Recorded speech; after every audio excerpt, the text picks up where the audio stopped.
Your mission, should you choose to accept it: graduate school. Get in, learn all you can, and get out. Welcome to Getting Out of Graduate School Intact. My name is Maiken, and I am your friendly graduate school tour guide. In this episode, we will discuss how you can plan for your end game early. As I mentioned previously, universities are designing your time in grad school to run quickly and efficiently with few, if any, detours. The goal is to get you in a net fixed time frame, usually 2 to 4 years. Often you will meet your advisor during your first term and set that plan into a stone tablet with little to no room for deviation, even for that hot, sexy course that you saw in the catalog. A lot of this has to do with funding, theirs as well as yours. If you are fortunate to be self-funded, you may have the opportunity to take a detour or two. But if you're funded by the university, by your program, or are receiving federal financial, limited to what is on your degree plan or course of study. So how do you make this experience feel less prescriptive? Again, this ties back into the type of school and or program you are enrolled in. R1 programs tend to be more restrictive in this area, say, than a DPU or an M1. Here is where that prior research into the programs that we talked about in episodes 3 and 4 will come in handy. See what I did there? I'm tying it all together. When you look at program courses and degree plans in the catalog, did it provide you with opportunities for electives? Some programs allow for 6 to 9 hours, while others do not allow for any at all. It is in those 6 to 9 hours where you will take classes that interest you and are related to the area of focus you have decided to take. When you meet with your advisor, talk to them about your areas of interest and work with them to have courses that support those interests included into your degree plan. Now again, I want to R2s and DPUs differ. Often at an R1 and sometimes an R2, before you can declare a focus of research, you need to make sure that the advisor in that area can and will take you on as a student. Because of the competitive nature of these programs, you should prepare yourself for the possibility that they may not be able to. That will prevent you from having to regroup and come up with another direction on the fly. Another option is that you are assigned to a dissertation advisor, and that advisor will guide you and your research focus, sometimes to align with theirs. So how do we maximize our time? One way is to start planning for your end game, your culminating project, early. One of the best ways I have found to stay on track is to treat every class as a research opportunity to either try on topics for your culminating project, or if you know what you want your topic to be, to research that topic. Approaching your culminating project in this manner helps it to not feel as big, but also helps find and plan for those sexy little courses that you want to take as electives. Again, here is another learn from my mistake story. The program I intended as a master's student provided 2 different degree tracks, a thesis or a professional paper. And based on the track you selected, there were different requirements. If you chose the thesis track, you took 10 courses and 6 hours of thesis research. But if you chose the professional paper track, you took 11 courses and had 3 hours of professional paper. I was just coasting along, taking classes until one semester, on the first day of my class, my professor made the following announcement: "If I call your name, stay after class and see me." Well, she called my name. The whole lecture, I sat there obsessing over what she could possibly want to talk to me about. Come to find out, that semester I was currently enrolled in my 8th and ninth class and had not declared a track. I had no idea what I wanted to research or if I wanted to do a thesis or a professional paper. I didn't even know what the difference was between a thesis or professional paper, aside from one class was less credit hours than the other. In the moment, I went from feeling like I was on top of things to feeling like I was back behind the power curve. So let's discuss a few in-game terms. Yes, Margaret, there are more terms. There are always more terms. Now I'm going to let you in on a secret. Believe it or not, it is not at the point in your journey when you are approaching the end of your program or comps for you to decide what your next move is. For some of us, this is a foregone conclusion. PhD, chances are 98.999% you are writing a dissertation, while others, like master's students and professional doctorates, are often able to choose our weapon of choice: a thesis, a pro paper, capstone, portfolio, or other culminating project. What are the differences, and does it matter which one I choose? So we're going to start by defining what some of these terms mean. What is a thesis, a pro paper, capstone, and what are the differences? Which one is right for me? And what the heck is an IRB? Let's start by discussing the term prospectus. A prospectus is also referred to as a proposal. It is a culminating project's requirement for students writing a thesis or dissertation. It is, as its name suggests, the outline of your thesis or dissertation topic. A capstone, culminating project or portfolio or executive portfolio by any other name. This group of culminating project terms are frequently used interchangeably, and at their core, they are program-specific project portfolios. Look like a market analysis and market plans for a product, a computer application, or a curriculum design. These types of culminating projects tend to be completed by students working on an art-based master's like an MFA, students earning professional degrees like an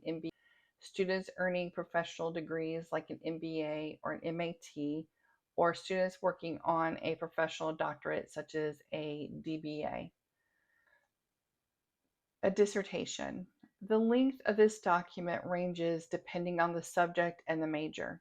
In my time working with dissertations short as 45 pages and one that was well over 1,000 pages long. Typically, a dissertation is comprised of the following chapters: an introduction, review of literature, methods, results, and conclusion. Approved dissertations are housed in the university's library. Professional paper. A professional paper is a master's level culminating project. Like the dissertation, this also tends to be a research-based document. A professional paper tends to be a long topic, although I have seen pro papers that were 12 and one that was well over 100. The professional papers, like dissertations, are defended, but they are housed in the department and not the library. This option is good for students who do not envision going on to a doctoral program. Thesis. A thesis is a master's level culminating project. Like the dissertation and the pro paper, this tends to be a research-based written document. A thesis typically ranges from 45 to 100 pages. But unlike the pro paper, this is housed in the library. This is the most recommended option for students looking into a doctoral program. Institutional Review Board, or IRB. The IRB is the university's governing body for human research. Their purpose is to review research using human subjects to make sure that the research is being conducted ethically and the human participants are protected. Institutional Animal Care and Use Committee, or IACUC, animal research. Their purpose, like the people in the IRB, is to review research using animal subjects to make sure that the research is being conducted ethically. Okay, now that we know what kind of culminating project you are doing and that there are entities that govern the research, let's discuss one of the most important things that students don't think about: synergies. Most committees are comprised of 3 to 5 people, your committee chair, and 2 to 4 others. Depending on your program, this may be your minor advisor, a stats person, and an expert in a component of your topic, and sometimes an external member. Once you have found or been assigned your committee chair, work closely with them to complete your committee. This culminating project is a symbiotic relationship, and if you will struggle to complete, let alone be successful. While the vast majority of students manage to navigate the final stages of a degree with relative ease, without fail, there are ones who unwittingly have found themselves embroiled in office politics. I have seen students used as tools to further their professor's own career, or as tools to use against another professor. More often than not, this happens when the student is at the end of their program and is trying to close out their culminating project. By then, it is much harder to right the ship, and you also find yourself making compromises and changes until your project's twisted into something else. This was one of those lessons I had to learn the hard way. My first thesis experience was a nightmare. I have so many stories from that experience that I often use as a warning or a girl saying story. I am going to focus on the one that directly relates to this section: getting to know the internal dynamics before you select your committee. I had decided to ask my advisor to chair my committee, and to round out the remaining members, I selected a junior faculty member as my second, and as my third, I selected my minor advisor. I loved my minor advisor. His office was 2 doors down from mine, and we would frequently chat. I had, and still do, a habit of taking off my shoes when I was working at my desk, and he would frequently give me a hard time about always being barefoot. I bounced ideas for papers off of him, and he lent me books to help me learn how to incorporate numbers into my research and understand. I hate numbers. After all, I had chosen history, no numbers. When it came time to come up with my thesis topic, I used him as a sounding board, as I had done a million times before. There was a huge hiccup in my thesis timeline, which got pushed out into the next semester. Thinking I would defend the term, he was gone, someone else in the department who specialized in folklore, and asked them to be on my committee. My minor advisor came back for the holiday break, just in time for my defense. They offered to sit in as a fourth. I was thrilled.